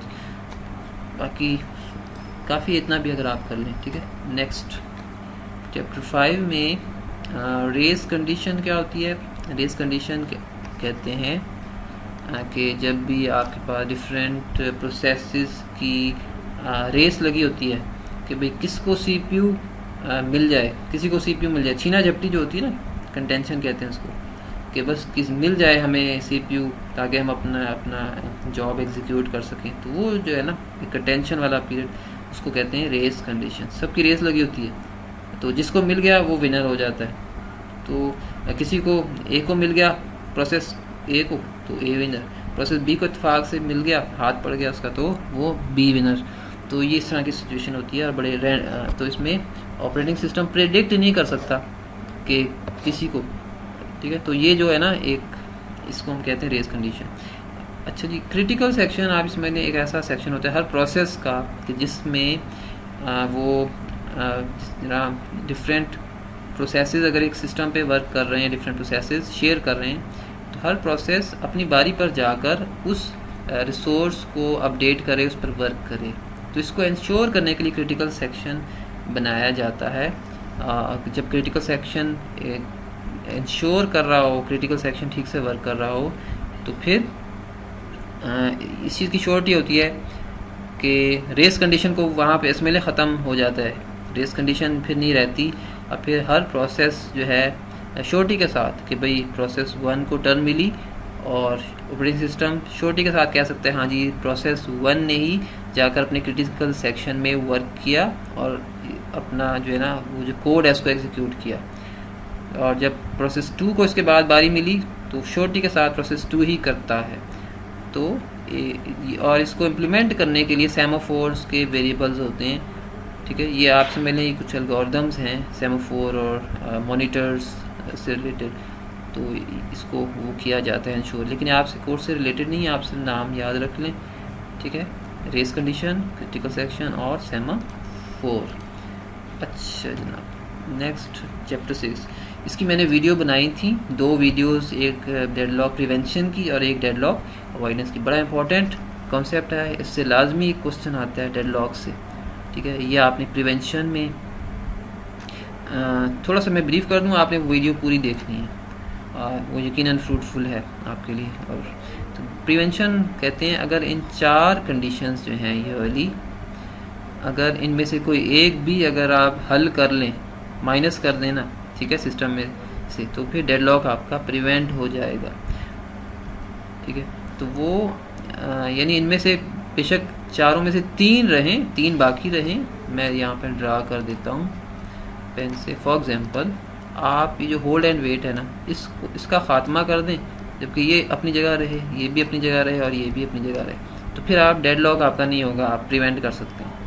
या अगर आपने इसको नहीं करना, इसको बहाल करना है, तो आप इसको माइनस कर दें, ठीक है, म्यूचुअल यानी किसी एक को माइनस कर दें, डेडलॉक प्रिवेंशन कहती है किसी एक को इन चारों में से माइनस कर दें, तो आपका डेडलॉक, 2 को कर लें तो अच्छी बात है, ठीक है, लेकिन समटाइम पॉसिबल नहीं होता, तो इस तरह से आप डेडलॉक को प्रिवेंट कर सकते हैं, राइट। तो डेडलॉक बेसिकली होता क्या है, सिंपल अल्फाज में देखें, प्रोसेसेस की जंग है, हार्डवेयर को एक्वायर करने की जंग है। प्रोसेसेस चाहते हैं हमें हार्डवेयर मिले, हम अपनी जॉब को ठीक से एग्जीक्यूट करें, तो वहाँ पे ऑपरेटिंग सिस्टम जो है ना, जो गवर्निंग बॉडी है, उसके तहफ़्फ़ुज़ात होते हैं कुछ, और वो ज़ाहिर है कि उसने सबको साथ लेकर चलना है, उसको पता है भाई किसको देना है और किसको नहीं देना, तो वो जो है ना ज़रा रोक के ज़रा किफ़ायत शारी से काम करता है ऑपरेटिंग सिस्टम, और ये वही जानता है इन मामलात को। जबकि प्रोसेसेस तो डिमांड करते हैं, प्रोसेस ने डिमांड करना है भाई हमें दो, हम ताकि हमारी गाड़ी चले और हमारा जो जॉब है वो कंप्लीट हो, लेकिन जो है ना ऑपरेटिंग सिस्टम की अपनी मजबूरी है, उसके पास कम रिसोर्सेज हैं, उसने उन्हीं रिसोर्सेज में रहकर सबकी जो है वो करनी है। अगर वो ऐसा ना करे ऑपरेटिंग सिस्टम, तो फिर डेडलॉक आ जाएगा और आप ये समझ लें सिस्टम ब्लॉक हो जाएगा, सिस्टम रुक जाएगा। सिस्टम रुक जाने से मुराद आप इस तरह से अज्यूम कर लें कि आपका जिस तरह ये होता है ना, आप एबनॉर्मली अपने कंप्यूटर को शट डाउन करते हैं, कभी किया होगा आपने कि बिल्कुल हैंग हो गया, और तो वहाँ आप समझ लें कि आपका ना ऑपरेटिंग सिस्टम समझ लें किसी हद तक फेल हो जाता है। ऑपरेटिंग सिस्टम का ये फ्लॉ है कि वो हैंग हो गया, और आपको एबनॉर्मली कंट्रोल आल्ट डेल करके सिस्टम को शट डाउन करना पड़ता है। अगर बड़े सिस्टम में, क्रिटिकल किस्म के सिस्टम में अगर ऐसा करना पड़ जाए, तो आपकी जो रनिंग एप्लीकेशंस हैं वो अफेक्ट होती हैं, आपका काम अफेक्ट होता है, आपको सिस्टम को फिर ऑफ करके रीबूट करना पड़ता है नए सिरे से।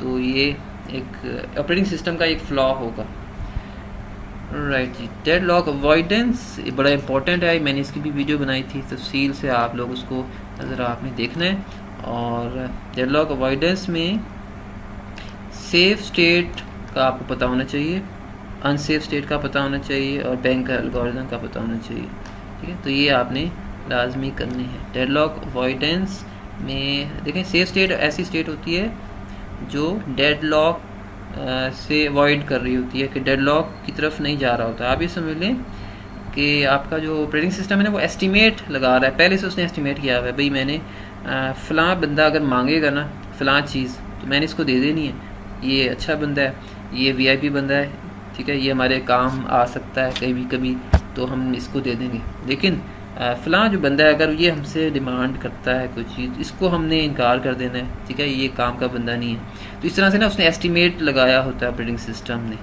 तो वो अपनी वो कैलकुलेशन कर रहा होता है, अपनी अकाउंटिंग उसने की होती है। तो वो अगर उसकी अकाउंटिंग अगर ठीक रही, ठीक है ना, सपोज़ उसके अगर अकाउंटिंग उसकी ठीक रही, वो अच्छा एस्टिमेट लगा लेता है, तो इट मीन्स आपका जो सिस्टम है, कोई एक ऐसा ऑर्डर समझते हैं ना, ऑर्डर कहते हैं तरतीब, कि भाई मैंने पहले P2 को दूंगा, फिर मैं P5 को दूंगा, फिर P1 को दूंगा, और फिर P7 को दे दूंगा। तो ये जो ऑर्डर है, अगर इसके तहत अगर सिस्टम आपका डेडलॉक की तरफ नहीं जा रहा, तो आप ऑपरेटिंग सिस्टम इसको कहता है कि ये सेफ स्टेट है, कि इसमें डेडलॉक अवॉइड हो रहा है। तो इस तरह की स्टेट को हम कहते हैं सेफ स्टेट। लेकिन कुछ ऐसे बाकी जितने भी सीक्वेंसेस हैं, अगर वो डेडलॉक की तरफ जा रहे हैं, ठीक है, P1, P2, P3 और P4 इस तरह से करके अगर आप करेंगे, तो वो ज़ाहिर अनसेफ स्टेट की तरफ जाएगा। चंद एक होती हैं सेफ स्टेट्स, ज़्यादातर अनसेफ स्टेट्स होती हैं। तो अनसेफ स्टेट क्या होती है, जो डेडलॉक की तरफ ले जा रही हो सिस्टम। तो बैंकर एल्गोरिथम, अगर आपसे कोई पूछ ले एग्जाम में आ जाए डेडलॉक अवॉइडेंस कौन से एल्गोरिथम्स हैं, आपने एक तो रिसोर्स एलोकेशन ग्राफ का नाम लेना है, और दूसरा आपने बैंकर एल्गोरिथम का नाम लेना है, ठीक है जी। बैंकर एल्गोरिथम का एक ये दिस वन, और एक ये बैंक का रिकॉर्ड, जबकि ये दोनों तो वैसे ही उनकी डेफिनेशन पता होनी चाहिए, इनमें यूज़ हो रही है। डिटेक्शन रिकवरी इतनी इंपॉर्टेंट नहीं है आपके एग्ज़ाम के पॉइंट ऑफ व्यू से। राइट, नेक्स्ट 7 मेमोरी मैनेजमेंट बड़ा इंपॉर्टेंट चैप्टर है, और इसमें आपको पता है कि रिलोकेशन कहते हैं कि आपका जो प्रोसेस है वो रिलोकेट होता रहता है रैम पर, वो अपनी जगह बदलता रहता है। ऐसी बात नहीं होती कि रैम पर एक प्रोसेस ने आना है तो वो एक ही जगह पर आना है। फॉर एग्जांपल रैम में अगर एड्रेसिंग है 100 से लेकर 150 तक की एड्रेसिंग है कि एक प्रोसेस जो है वो वहीं का होकर रह गया, उसने बस वहीं का ही आना, वहीं पर ही आना है, ऐसी बात नहीं है। पहले पुराने ऑपरेटिंग सिस्टम ऐसे होते थे जिनमें रिलोकेशन का कॉन्सेप्ट नहीं होता था। एक जब डिज़ाइन कर दिया, उसको कंपाइल कर दिया, तो वहीं का वहीं रैम में एक ही जगह पर जाके वो आता था, फॉल करता था। लेकिन वक्त के साथ साथ रिलोकेशन का कॉन्सेप्ट आ गया। अब जो है वो आपका जो स्विचिंग होती है ना इतनी तेज़ी से, कभी एक प्रोसेस एग्जीक्यूट हो रहा है, कभी दूसरा प्रोसेस एग्जीक्यूट हो रहा है, फिर रैम में स्वैप आउट हो रहे हैं, स्वैप इन हो रहे हैं प्रोसेसेस। स्वैप आउट से मुराद हार्ड डिस्क पर जा रहे हैं, फिर वापस आ रहे हैं रैम में। तो ये जो चलता रहता है प्रोसेस, तो ये ज़ाहिर जगह बदल जाती हैं उनकी, रैम पे वो जगह कोई और प्रोसेस पड़ा हुआ है उसी जगह पर, तो उनको कहीं और रिलोकेट होना पड़ता है, तो ये इसे कहते हैं रिलोकेशन। इसी तरह प्रोटेक्शन इसकी बड़ी ज़रूरी एक चीज़ है कि एक प्रोसेस अगर रैम में है तो कोई और दूसरा प्रोसेस उसकी उस एरिया को एक्सेस ना कर सके जिस जगह पर वो पड़ा हुआ है रैम में। तो हर एक प्रोसेस की एक एड्रेस स्पेस होती है, और से तो ये एड्रेस स्पेस जो है हर प्रोसेस की है, ठीक है, ये आपने याद रखना है, उसकी प्रोटेक्शन होती है ये। अच्छा जी, लॉजिकल एड्रेस और रिलेटिव एड्रेस का एक बड़ा इंपॉर्टेंट कॉन्सेप्ट है, आपको पता होना चाहिए। लॉजिकल एड्रेस कहते हैं, अगर आप इसका कंपैरिजन करें ना, एक होता है एब्सोल्यूट एड्रेस, जैसे मैंने अभी जिक्र किया कि एब्सोल्यूट एड्रेस होता है कि जो लिखा हुआ है ना एक प्रोग्राम का कि भाई उसकी कुछ इंस्ट्रक्शन है वो उसी जगह पर आएंगी रैम में, तो उसे कहते हैं एब्सोल्यूट एड्रेस, वो कहीं और नहीं जा सकती, उसे कहते हैं एब्सोल्यूट एड्रेस। तो अब नहीं होती है एब्सोल्यूट एड्रेसिंग या एब्सोल्यूट लोडिंग, अब तो ये लॉजिकल वे में रिलोकेटेबल या डायनेमिक लोडिंग का कॉन्सेप्ट है, इसी पर ही ऑपरेटिंग सिस्टम वर्क करते हैं। और रिलेटिव एड्रेसिंग होती है। रिलेटिव एड्रेस कहते हैं कि आपकी जो है ना इंस्ट्रक्शंस का एड्रेस वही होगा, उनका जब वो रैम में आती है ना उनको एलोकेशन होती है, एड्रेस उनको असाइन होता है तमाम इंस्ट्रक्शंस को। और जब वो रैम में किसी एक ब्लॉक में भी, जिस ब्लॉक में भी आएंगी ना, सपोज अगर एक ब्लॉक का एड्रेस है 50, दूसरे ब्लॉक का एड्रेस है 100, तीसरे का 150, तो वो सपोज अगर 150 पर आया है एक ब्लॉक, तो उस 150 के लिहाज से उसकी तमाम इंस्ट्रक्शंस का जो एड्रेस है वो चेंज हो जाएगा, वो उसको असाइन हो जाएगा। फॉर एग्जांपल 150 पे जो ब्लॉक आया है उसको पहली जो उसकी इंस्ट्रक्शन है उसका एड्रेस होगा 151, फिर दूसरी का होगा 152, तीसरी का 153, इस तरह से होता वो। तो इस तरह से इसे हम कहते हैं रिलेटिव एड्रेसिंग, कि जिस ब्लॉक में पड़ा होगा ना आपका वो कोड प्रोसेस का, उसी के हिसाब से एड्रेसेस साइन हो जाएंगे। अब वो 150 का एड्रेस उसको साइन हुआ या उसको कोई 1000 2000 का साइन हुआ, जो भी एड्रेस उसको रैम पे साइन हुआ। अच्छा जनाब, नेक्स्ट है कंटिगुअस और नॉन कंटिगुअस मेमोरी एलोकेशन। ये बड़ा इंपॉर्टेंट है जी। कॉन्टिगुअस कहते हैं ऐसी एलोकेशन मेमोरी पर कि जिसमें बिल्कुल साथ साथ, जिसे कहते हैं दीवार से दीवार मिली हुई एक प्रोसेस है। फॉर एग्जांपल आपका आजकल नॉन कॉन्टिगुअस का दौर है, इसमें जो आपके ऑपरेटिंग सिस्टम्स हैं वो नॉन कॉन्टिगुअस वे में वर्क करते हैं। नॉन कॉन्टिगुअस कहते हैं कि ज़रूरी नहीं है कि एक जगह पर ही आपको असाइन हो एक जो है ना, यानी आप ये समझ लें आपके प्रोसेस के कुछ हिस्से ऊपर पड़े हुए हैं, कुछ दरमियान में पड़े हुए हैं रैम के, कुछ हिस्से रैम के आखिर में पड़े हुए हैं, ठीक है। अब आपको देखिए आइडिया हो गया कि इसे हम कहते हैं नॉन कॉन्टिगुअस। लेकिन अगर मैं कहता हूँ जनाब कि आप एक प्रोसेस को डिवाइड नहीं कर सकते, डिवीजन का कोई कॉन्सेप्ट नहीं आएगा, तो पूरा का पूरा आएगा, यानी वो स्टार्ट में सारी जगह जो है ना उसने घेर ली, तो इसको हम कहते हैं कॉन्टिगुअस मेमोरी एलोकेशन। पहले ऐसा होता था, लेकिन आजकल ऐसी ऑपरेटिंग सिस्टम नहीं बनते। आजकल नॉन कॉन्टिगुअस होती है कि जहाँ जगह मिली ना रैम पर, बस प्रोसेस का उतना हिस्सा वहाँ पर प्लेस कर रख दिया, और बाकी जहाँ मिली वहाँ पे भी प्रोसेस का कुछ हिस्सा रख दिया। तो इसको पेजिंग के थ्रू इम्प्लीमेंट किया जाता है, और आगे चैप्टर्स हैं पेजिंग के।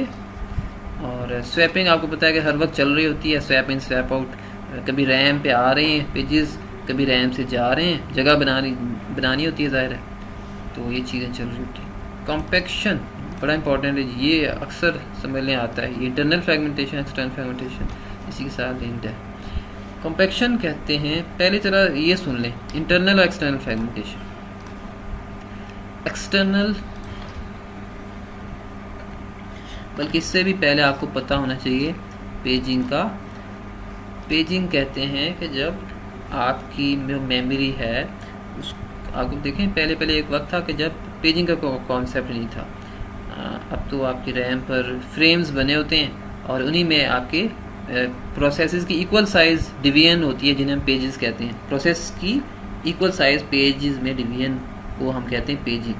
अब आपका जो पेज है एक प्रोसेस के, अगर सपोज 50 पेजेस हैं तो वो रैम में आएंगे उन फ्रेम्स में इक्वल साइज। सपोज अगर एक पेज अगर 10 बाइट्स का है तो फ्रेम भी रैम में 10 बाइट का ही होगा। फिर हर पेज के लिए एक फ्रेम होता है रैम में।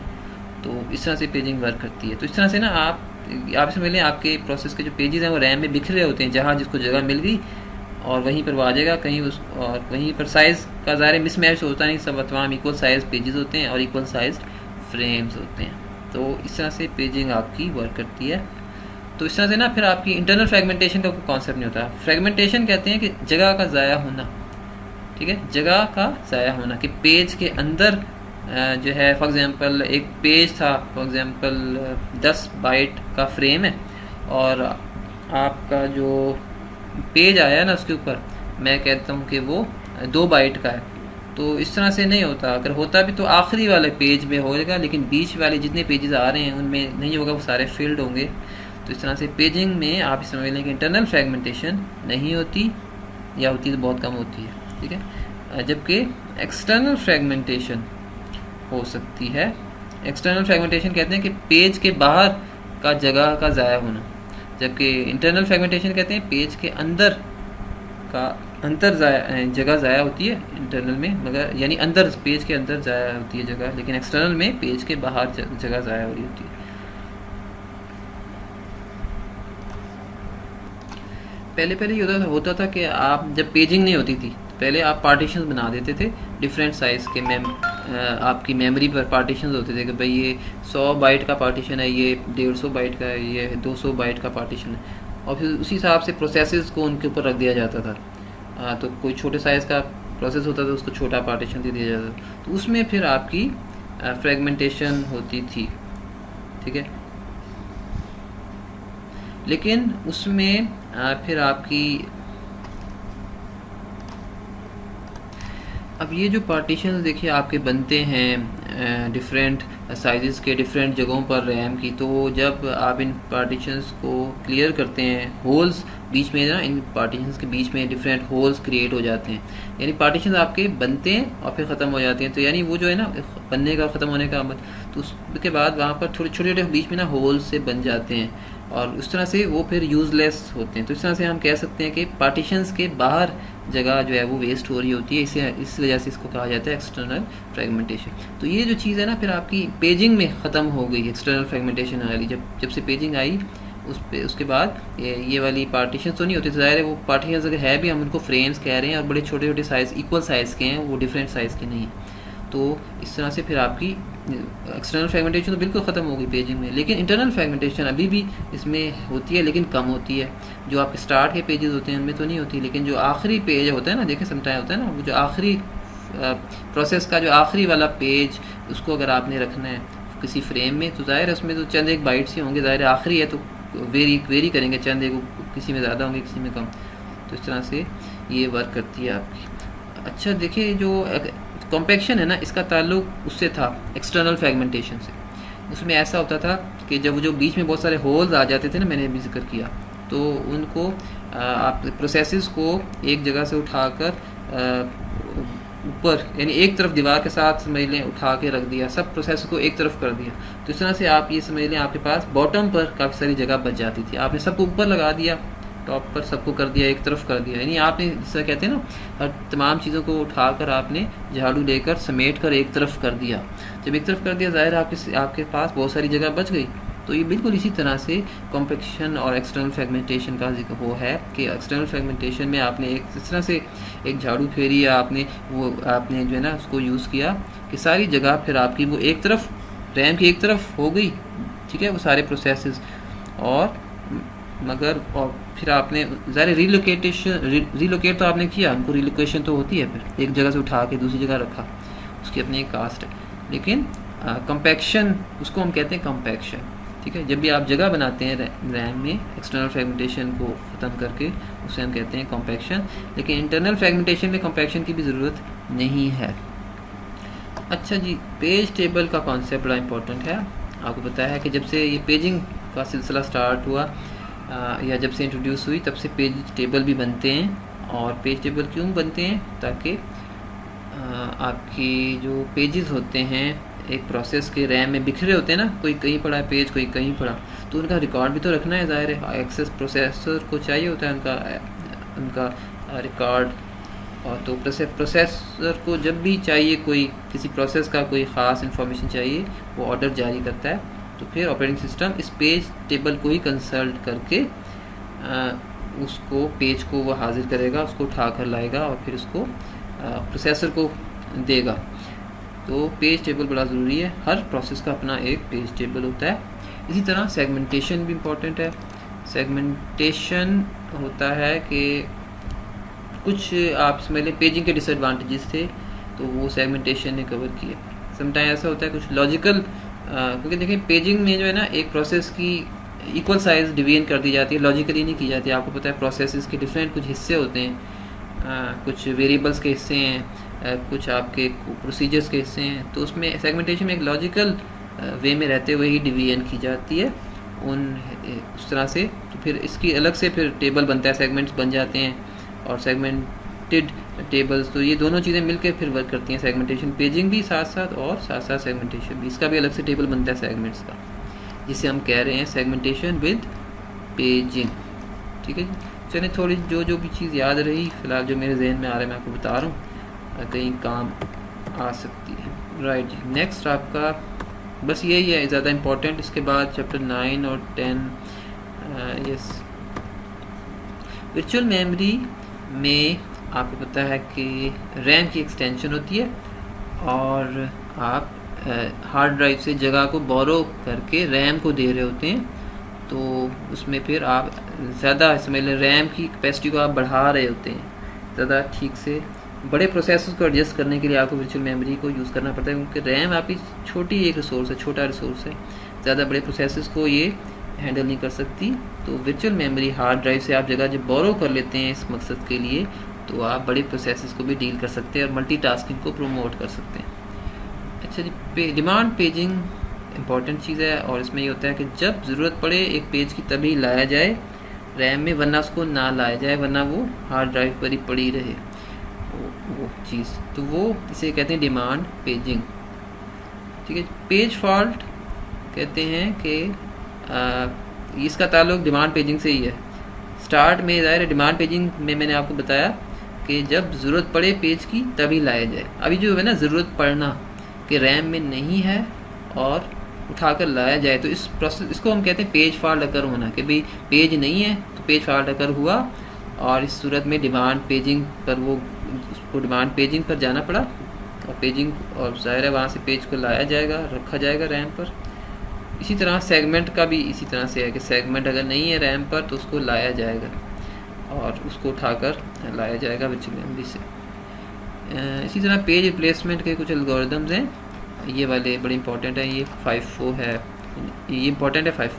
फिर पेज ऑप्टिमल भी बड़ा इंपॉर्टेंट है ये, और लीस्ट रिसेंटली यूज भी इम्पॉर्टेंट है, और साथ साथ ये जो क्लॉक वाला है ना ये एक इम्पॉर्टेंट है। इसको सेकंड चांस, और फिर सेकंड चांस भी है, सेकंड चांस वाला भी इम्पॉर्टेंट है। क्लॉक से ज़्यादा इम्पॉर्टेंट है सेकंड चांस। और आप इसमें जो ज़्यादा इम्पॉर्टेंट है ना, मैं चलिए दोबारा बता, सेकंड चांस, ऑप्टिमल, LRU और 5.4 ये ज़्यादा इम्पोर्टेंट है। इसका मकसद क्या है पेज रिप्लेसमेंट एल्गोरिथम्स का? इसका मकसद ये है कि जब भी आपको पता है रैम पर उठा कर लाते हैं पेजेस डिमांड पेजिंग के ज़रिए से, और रैम में ना जगह बनानी होती है। समटाइम्स होता है रैम में जगह ही नहीं है और पेज भी उठा कर लाना चाहिए प्रोसेसर को, तो आप जगह बनाते हैं रैम में, और जगह बनाने के लिए आपको कुछ पेजेस की कुर्बानी देनी पड़ती है। और किन पेजेस को कुर्बान करना है, किन को निकाल के बाहर करना है, वापस वर्चुअल मेमोरी पर रखना है, तो ये हमारा जो प्रोसेस है ना, ये इन्हीं एल्गोरिदम्स के थ्रू, कौन सा अच्छा एल्गोरिदम है, कौन सा बुरा एल्गोरिदम है, सबकी अपनी अपनी कुछ क्वालिटीज़ हैं हर एल्गोरिदम की। तो ये इनमें जस्ट यही चीज़ है, आपने इसको देख लेना है। थ्रेशिंग क्या होती है? थ्रेशिंग कहते हैं कि जब आपको पता है कि मैंने अभी स्वैप इन स्वैप आउट का जिक्र किया, जब स्वैप इन और स्वैप आउट काफ़ी बढ़ जाए, देखें जब आप पेज साइज़ को अगर छोटा कर देते हैं, ठीक है, पेज साइज़ को क्या कर दिया आपने, छोटा कर दिया, तो थ्रेशिंग बढ़ जाएगी। थ्रेशिंग क्यों बढ़ेगी? जाहिर है बहुत सारे पेजेस हैं, बार बार उठा कर लाना और रैम में रखना। जबकि अगर पेज साइज़ आप बढ़ा देंगे तो बहुत सारी इन्फॉर्मेशन एक ही दफ़ा में आ जाएगी रैम पर, तो बहुत सारे विजिट्स जो हैं प्रोसेसर के बच जाएंगे। लेकिन आपको ना एक फिर भी बैलेंस रखना पड़ता है कि पेज का साइज़ ना ज़्यादा कम हो ना ज़्यादा काफ़ी ज़्यादा हो, एक बैलेंस रखना पड़ता है। कम हो जाए तब भी मसला है, ज़्यादा हो जाए साइज़ तब भी मसला है। तो थ्रेशिंग से क्या मुराद है कि विजिट्स जो है ना आपके जो ऑपरेटिंग सिस्टम को बार बार हार्ड ड्राइव पर जाकर एक पेज को उठाकर लाना पड़ रहा है, वर्चुअल मेमोरी से उठाकर लाकर रखना पड़ रहा है रैम पर। ये जो है ना उसका टाइम वेस्ट होता है, काफ़ी टाइम, इंपॉर्टेंट टाइम उसका वेस्ट हो जाता है उठाकर लाने में। अगर आप देखें, अगर रैम में इतनी जगह है ना, फिर तो ज़रूरत ही नहीं है आपको वर्चुअल मेमोरी की। हमारी मजबूरी है कि रैम छोटी सी है, तो इसलिए हमने वर्चुअल मेमोरी का सहारा लिया। लेकिन इसमें बैलेंस रखना है अपने पेज साइज़ को, ज़्यादा कम करना है, ना ज़्यादा बहुत ज़्यादा करना है। इससे आपकी थ्रेशिंग कम से कम रहेगी। वर्किंग सेट कहते हैं हर प्रोसेस के ना कुछ ऐसे पेजेस होते हैं जो ज़्यादा इस्तेमाल होने वाले पेजेस होते हैं, जिनकी बारी ज़्यादा आती है। कुछ ऐसे होते हैं जो इतने ज़्यादा यूज़ नहीं होते। हर प्रोसेस में कुछ ऐसे पेजेस या कुछ ऐसे इंफॉर्मेशन होती है डाटा की जो कम ज़्यादा, तो वो जो है ना ज़्यादातर इस्तेमाल होने वाले, तो उसको हम कह रहे हैं वर्किंग सेट। तो वर्किंग सेट ये डिपेंड करता है, वेरी करता है प्रोसेस टू प्रोसेस। अच्छा जनाब, राइट, पेज साइज़ भी हो गया, इस पर बात, इसका ताल्लुक थ्रेशिंग से। चैप्टर 9 आप फ़िलहाल छोड़ दें, ठीक है, और बेशक छोड़ दें, अगर चाहें तो देख सकते हैं, लेकिन इतनी ज़्यादा जो इम्पोर्टेंट चीज़ें ज़्यादा मैंने करा दी। और इसमें स्पूलिंग क्या होती है? स्पूलिंग कहते हैं कि जब भी आपके फॉर एग्ज़ाम्पल प्रिंटर है, ये स्पूलर के साथ वर्क करता है और इसमें स्पूलिंग होती है। और स्पूलिंग ये होती है कि प्रिंटर शायद देखें जब प्रिंट करता है ना फाइल्स, तो अपने पास सारी फ़ाइल उठाकर नहीं ला सकता। वो जो क्यू में लगी होती हैं बहुत सारी फाइल्स प्रिंट होने वाली, सबको लाकर अपने पास की जगह नहीं होती, तो वो हार्ड ड्राइव पर कहीं रख देता है थोड़ी देर के लिए। वहाँ से फिर वो स्पूलर जिसे कहते हैं, तो वहाँ से फिर वो उठाकर ला रहा होता है, यानी रिक्वेस्ट आती हैं वो कहीं हार्ड ड्राइव पर एक बफर में स्टोर हो जाती हैं। तो इस प्रोसेस को कहा जाता है स्पूलिंग। इसका कभी कभी पूछ लिया जाता है। डीएम में आपने पढ़ा, ऑलरेडी आईटी में पढ़ चुके हैं, डायरेक्ट मेमोरी एक्सेस, ये वही है। अच्छा जनाब, इसके अलावा ये जो है ना चैप्टर 13 लास्ट वन, इसमें आप OSI कर लें। मैंने OSI पर एक कंप्लीट वीडियो बनाई हुई है, तमाम 7 डेज का मॉडल है। और टोपोलॉजीज़ पता है आपको, आईटी में पढ़ चुके हैं आप। और टाइप्स ऑफ कंप्यूटर नेटवर्क्स पे भी आप क्वेश्चन आ जाता है, लैन वैन मैन वाला, ये चीज़ें इंपॉर्टेंट हैं। और थोड़ा सा आपने TCP/IP को देख लेना है, ठीक है। TCP/IP आपको पता है OSI की जो पहली 3 लेयर्स हैं, टॉप की 3 लेयर्स, उन तीनों को अगर आप मर्ज कर दें ना, कंबाइन कर दें, तो TCP/IP की पहली लेयर बनती है। यानी TCP/IP की पहली लेयर जो है बेसिकली वो कम्बिनेशन है OSI की पहली 3 लेयर्स का। तो इस तरह से TCP/IP को बनाया गया। असल में चल कौन सी रही है आपकी इंटरनेट में? TCP/IP, जबकि OSI तो एक मॉडल, रेफरेंस मॉडल को कहा जाता है कि हम अपनी जो डिवाइसेस बनाते हैं और अपनी जो सॉफ्टवेयर्स बनाते हैं नेटवर्क्स के, तो वो OSI लेयर्स को मद्देनज़र रखते हुए ही बनाते हैं, इसलिए इसको रेफरेंस के तौर पर यूज़ किया जाता है। तो आपने OSI की तमाम लेयर्स करनी है, इसमें से कोई सी 2 लेयर्स का अक्सर पूछ लिया जाता है, हर दफ़ा ही तकरीबन आता है। और इसके अलावा स्टैटिक एड्रेस IP एड्रेस होता है जो एक मशीन को, सर्वर को परमानेंट साइन हो जाता है। डायनामिक IP एक ऐसा IP एड्रेस है जो हर दफ़ा चेंज होता रहता है आपकी सर्वर को या जो भी आपकी मशीन है। तो ऊपर से जो साइन होता है। तो बस ये चीज़ें हैं, अगर आप करें, आप ज़्यादा टाइम बैल OSI को देना है और TCP/IP को, या बाकी इनका पता होना चाहिए टोपोलॉजी और नेटवर्क्स। So that's it. ठीक है जी, उम्मीद है कि कुछ ना कुछ अब आप लोग अटैम्प्ट कर पाएंगे। ये वीडियो हो गई है तकरीबन शायद 1.5 घंटे की हो गई है, लेकिन इंशाल्लाह काम आएगी। ठीक है जी, गुड विशेज़, अस्सलाम।